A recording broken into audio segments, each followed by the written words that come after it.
Black magic சம்பந்தப்பட்ட விஷயத்துக்கு தீர்வு காணக்கூடிய நிறைய இடத்துல பார்த்தீங்கன்னா அங்காள பரமேஸ்வரியை சைவமாகவும் வழிபடுவாங்க, அசைவமாகவும் வழிபடுவாங்க. ரெண்டுமே உண்டு. இதில் இவளை வந்து நம்ம குறிப்பிட்ட சைவத்திலும் அடக்க முடியாது. பல பேட்டியில் சொல்லியிருக்கேன், புற்றுக்கு அவ்வளோ சக்தி உண்டியா இயற்கையாகவே. அந்த புற்றுவாலே உருவாக்கப்பட்டு புற்றுவே தன்னுடைய இருப்பிடமாக கொண்டவர் தான் அங்காள பரமேஸ்வரி. அந்த அம்மாவுக்கு எது இருப்பிடம் அப்படிங்கன்னா புற்று தான் அந்த அம்மாவுக்கு இருப்பிடம். இன்றைக்கும் மேல்மலை போனீங்கன்னா அந்த மீனவ மக்களுடைய சமூக மக்கள் தான் முதல் இது விஷயமா பண்ணுவாங்க. பாரம்பரியமாக இருக்கக்கூடிய விஷயங்கள் அது பெரிய புராண கதை. கேட்ட வரத்தை கொடுப்பாங்க.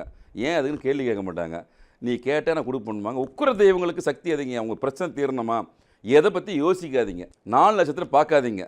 பிரச்சனையுடைய தன்மை தலைக்கு மேலே பிரச்சனை வருதா, தெய்வமே நான் என்ன பட திக்கட்டு நிற்கிறோமா, நேராக பக்கத்தில் இருக்கிற சின்ன அங்காள பரமேஸ்வரி பெரிய பார்ப்பீங்க. அங்காள பரமேஸ்வரி தான், ஒரே சக்தி தான். போய் நின்று அம்மா தாயே இந்த மாதிரி பிரச்சனை, அம்மா என்னை காப்பாற்று தாயே, அம்மா நீ இல்லாமல் யாருமா எனக்கு வழிகாட்டுவா அப்படின்னு தயவு செஞ்சு அழக்கூடாது. வேண்டி கேளுங்க. உங்களுடைய பிரச்சனைக்கு கண்டிப்பாக ஒரு சொல்யூஷன் கொடுப்பாங்க, கொடுத்துருக்காங்க. இன்னி வரைக்கும் லைவில் பல அற்புத நிகழ்வு நடந்திருக்கு.